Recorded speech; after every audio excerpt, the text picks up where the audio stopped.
ఇలా రైతు డిస్కమ్ అని అబద్ధాలు చెప్తున్నాడు కదా రేవంత్ రెడ్డి. అట్లాగే ఆ రోజు రైతుల గురించి ఒకటి కాదు రెండు కాదు 34 హామీలు ఇచ్చిండు. స్వయంగా రాహుల్ గాంధీని పట్టుకొచ్చిండు వరంగల్కు. పట్టుకొచ్చి కేసీఆర్ 10,000 ఇస్తే నేను 15,000 ఇస్తా ఎకరానికి. కేసీఆర్ గారు ₹1,00,000 రుణం మాఫీ చేస్తే నేను 2 లక్షలు చేస్తా. కేసీఆర్ 24 గంటల కరెంట్ ఇస్తే నేను 48 గంటలు ఇస్తా అని నమ్మబలికి రైతు డిక్లరేషన్ అని పెట్టి 34 హామీలు ఇచ్చి, ఎస్సీ ఎస్టీ డిక్లరేషన్ అని సపరేట్ గా పెట్టి, బీసీ డిక్లరేషన్ అని ఇంకో దిక్కు పెట్టి, యువజన డిక్లరేషన్ అని ఇంకో దిక్కు పెట్టి, మైనారిటీ డిక్లరేషన్ అని ఇంకో దిక్కు పెట్టి, మహిళా డిక్లరేషన్ అని ఇంకో దిక్కు పెట్టి మొత్తం చాటభారతం అంతా రాసిండ్రు వాళ్ళ మేనిఫెస్టో. అందులో ఎన్ని రాసిండ్రు హామీలు? 420 హామీలు ఇచ్చిండ్రు. ఒకటి కాదు రెండు కాదు 420 హామీలు ఇచ్చిండ్రు. 420 వాదా కరే ఆప్సే. ఈ 420 మాటలు నమ్మి ఆ దొంగ కాంగ్రెస్ కు కొంతమంది ఓట్లేసారు. ఓట్లేసి ఏమైంది? దేశమంతా వదిలించుకున్నారు కాంగ్రెస్ అనే దరిద్రాన్ని. ఒక మన దగ్గర ఆయన తెచ్చి నెత్తి మీద పెట్టుకున్నట్టు అయింది. ఇప్పుడు నెత్తి మీద తెచ్చి పెట్టుకుంటే ఏమైందో ఇప్పుడు అందరూ అనుభవిస్తా ఉన్నారు. రియల్ ఎస్టేట్ డామ్ అన్నది, కొత్త ఇళ్లు కట్టేది లేదు. కంటోన్మెంట్ ఉప ఎన్నిక వచ్చినప్పుడు లాస్యానందిత చనిపోతే ఆ రోజు నివేదిత పోటీ చేస్తే ఇక్కడ ఒక మంత్రి గారు వచ్చిండు ఇన్ఛార్జిగా. ఆయన పేరు పొంగులేటి శ్రీనివాస్ రెడ్డి. కొంతమంది బాంబులేట్ అని కూడా పిలుస్తుంటారు ఆయన. బాంబులు అంటే అన్ని తుస్సుపటాకలు తప్ప ఏం లేవు. బాంబులు మంత్రి ఏం చెప్పిండు? ఆ రోజు డైలాగులు పెట్టిండు. 6,000 ఇండ్లు, డబల్ బెడ్రూమ్ ఇండ్లు నేను ఇస్తా, ఇందిరమ్మ ఇండ్లు ఏదో అన్నాడు. 6,000 ఇండ్లు అన్నాడు. చెప్పి దగ్గర ఇప్పుడు 2 ఏళ్ళు అయిందా? అది ఎప్పుడు? మే 2024లో ఎలక్షన్ అయింది. ఏప్రిల్ 2024. 6,000 घर देता हूं बोले. मैं आज सवाल कर रहा हूं. నేను ఇవాళ మంత్రి గారిని అడుగుతున్నా, 6,000 ఇండ్లని డైలాగులు కొట్టినావు కదా కంటోన్మెంట్ లో, ₹2,000 నోట్లు ఇచ్చి గెలిచినావు కదా, ఇవాళ 6,000 ఇండ్లు అన్నావు కదా మంత్రి గారు. 6 ఇండ్లు చూపెడతావు ఎక్కడన్నా?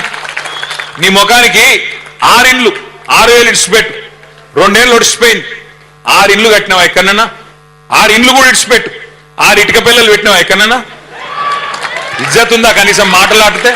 ఇక ఈ సిపాయట మనకంటే ఎక్కువ డబుల్ బెడ్రూమ్ ఇల్లు కడతాడట, లేకపోతే పోటీ చేయడట. అరే దమ్ముంటే నేను అడుగుతున్నా రేవంత్ రెడ్డి, నువ్వు చెప్పిన 420 హామీలు అమలు చేస్తా, చెయ్యకపోతే పోటీ చేయ అని చెప్పి దమ్ముంటే చెప్పు, బయటకు వచ్చి చెప్పు. ఉన్నదా ధైర్యం?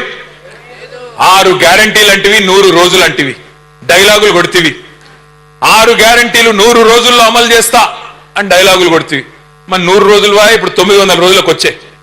ఈ మధ్యన మొన్న ఆదిలాబాద్ పోతే అక్కడ ప్రెస్ వాళ్ళు అడిగింది, ఏమైనా రేవంత్ రెడ్డి గారు 100 రోజులు అంటే 6 గ్యారంటీలు అంటే మరి ఏమి కనబడతలేదు, ఏం సంగతి అంటే ఏమంటుండే ఎరికైనా కొత్తగా? ఎంత పెద్ద పైల్వాన్ అయినా, ఎంత కన్నలు తిరిగిన ఉస్తాద్ అయినా 3 నెలలనే పిల్లలు పుట్టిస్తాడా? ఈ మాట ముఖ్యమంత్రి చెప్పన్నా, మాకు తెలియదా? 9 నెలలకు పిల్లలు పుడతారని మనకు తెలియదా? మరి నేను ఒక్కటే అడుగుతున్నా రేవంత్ రెడ్డి గారు, 3 నెలల పిల్లలు పుట్టారని మాకు ఎరికే, కానీ 30 నెలలైనా పుట్టకపోతే నిన్నేమనాలి? మరి 30 నెలలు ఒడిచిపోయాయి కదా, మరి ఏమని పిలవాలి ఇప్పుడు? నేనేం అంటలేను. ఏమన్నా అన్నావు అనుకో, గట్టిగా అన్నావు అనుకో, నీ లాగుల తొండలు ఇడిచి పెడతా. నేను అందుకే చెప్పిన మొన్న వాళ్ళ తమ్ముని పేరు కొండలరెడ్డి, వీని పేరు తొండలరెడ్డి అని పెట్టుకుంటే సపరేట్గా లొల్లి పోతుందని చెప్పిన. అది ఏం భాష, ఏం మాటలు, ఏం గలీజ్ మాటలు మాట్లాడితే నోరు తెరిస్తే బూతులు తప్ప. ఎలక్షన్లకు ముందేమో వాగ్దానాల వరద, ఇప్పుడు నోరు తెరిస్తే బురద, అంత తప్ప ఏమీ లేదు. ఒక్కటంటే ఒక్క మంచి మాట.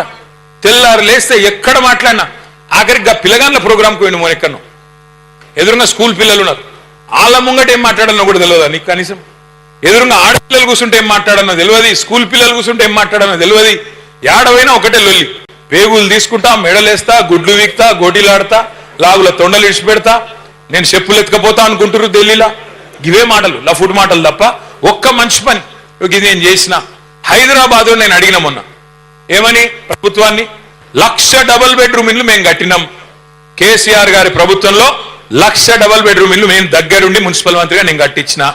నేను అడిగిన, నువ్వు 2.5 ఏళ్ళు అయిపోయిందంటే 50% టైం అయిపోయింది నీది.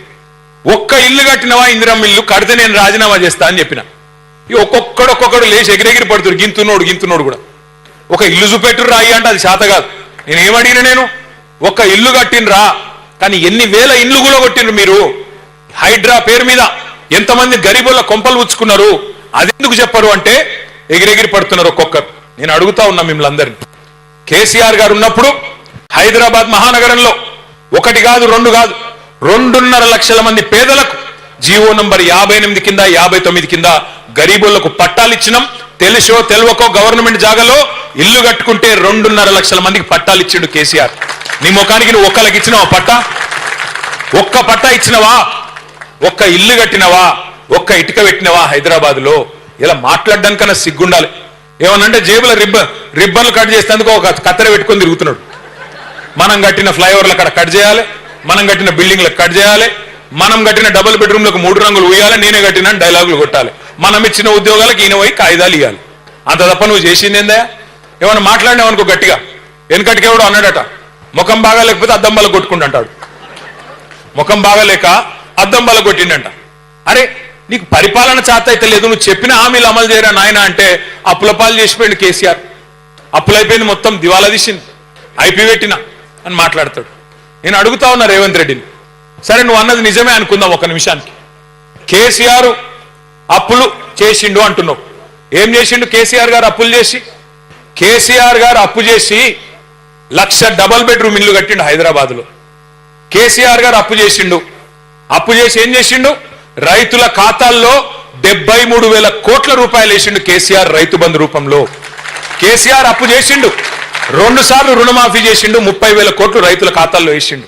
కేసీఆర్ అప్పు చేసిండు భయ్, 1,00,000 కోట్లు ఖర్చు పెట్టి, 1 కాదు 2 కాదు 1,00,000